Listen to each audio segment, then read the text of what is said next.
aquí les estoy grabando porque voy a grabar el día de hoy. Voy a una reunión de YouTube, de creadores en YouTube. Y quería contarles un poquito de lo que voy a hacer allí. Y voy a grabar un poquito de la charla y todo eso. Entonces vamos a estar viéndonos por aquí el día de hoy. Voy camino a Houston, Texas. Buenos días. There's also like the audience retention report will tell you how people are how long people are actually watching the videos that you're making. So in this example, well, first of all, I guess they didn't check out the trends because they named it DIY, not how to make a Harry Potter Death Eater mask. So there's one thing. The other thing you can look at is you can see the video and look at each frame within a specific video and see exactly how that measures up with how long people have been watching the video. So that's what the little graph kind of represents, and you can see that at that particular moment, it looked like it started off at about 95% viewership, and then it just like there was a sharp decline. And then you can see, if you went to that specific point in the graph, you can see that it was because this was happening. So it looks like this guy was just kind of talking, and so it looks like viewers kind of left or kind of skipped the video because there must have been like a really long introduction. And if you're telling people that you're going to show them a video about DIY, how to make a mask, if you're there just watching for the first, looks like first 15 seconds, he was just talking to them, people are going to get a little bit bored and they'll be like, well, is this actually DIY or is he just going to preach to me about something for a really long time, right? So some people were like, I'm not enjoying it, or I tend to just skip through things I'm not interested in, so that's what maybe some people were doing in this example. Next slide. And why people were continuing to watch and it stayed consistent for that long is because that's when it looks like the DIY portion actually started. So you have this $3 crystal clear spray. Estamos por aquí en un break de la actividad. Digamos que he entendido la mitad de lo que están diciendo, pero bueno, no importa. Yo les voy a mostrar un poquito de la gente.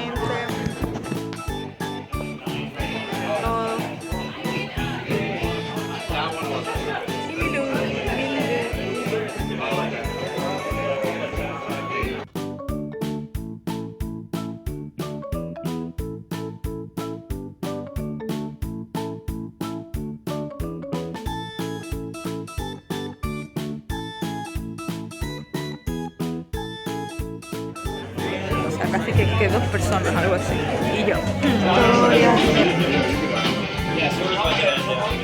Todo lo que quieren, todos los youtubers que están aquí, las expectativas, lo que esperan de aquí a un año, las metas, sus canales.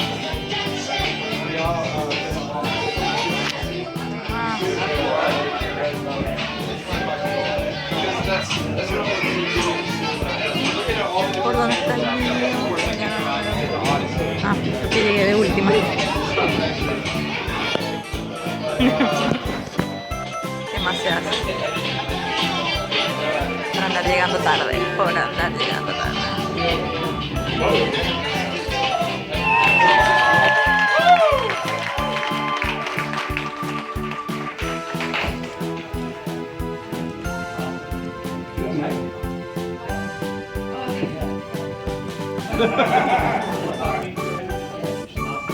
Okay, so just a little bit of background. GRAV3YARDGIRL, also known as Bunny Meyer.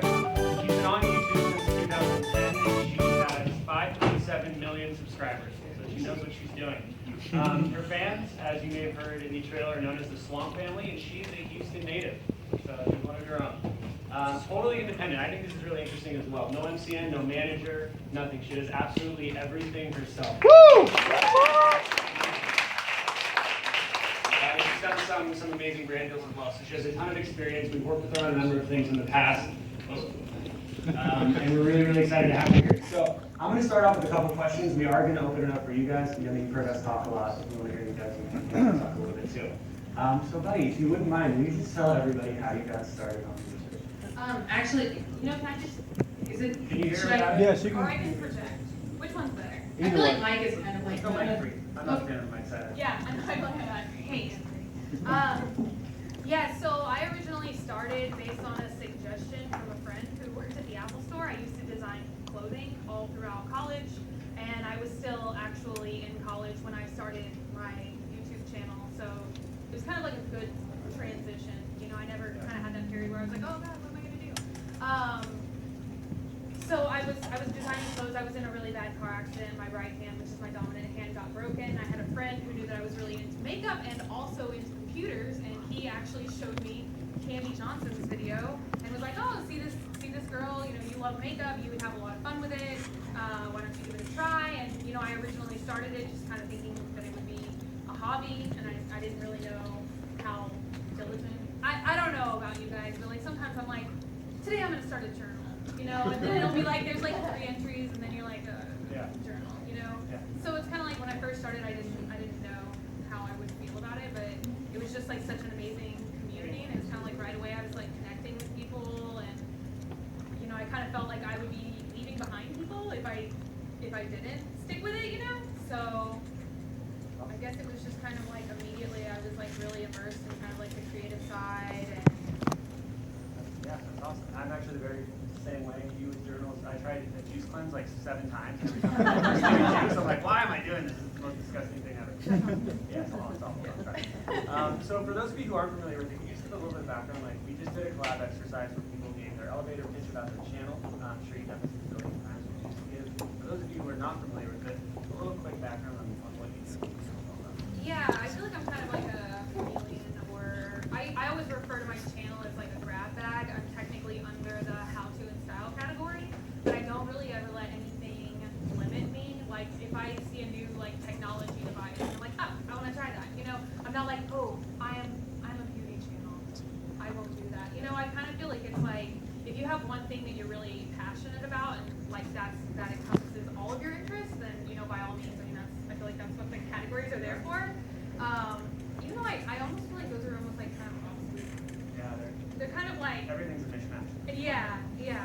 So, but I try and not ever like let myself be limited, and just kind of like whatever I'm passionate about, oh, I'll talk about that, you know. So, but I guess I do a fair amount of, you know, product testing.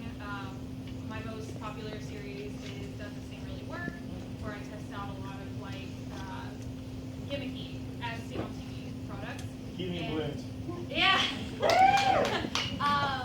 But you know, I always like love makeup, so I do a lot of like First Impression Friday or traditional things that you would see on a beauty channel, like you know, outfit of the day, or you know, I don't know. I feel like the game has changed since I got into it. You know, because we used to have a thing where we could, what was that even called? Where you could leave a video response. That's the word I'm thinking. That was a long time ago. That was a long time ago.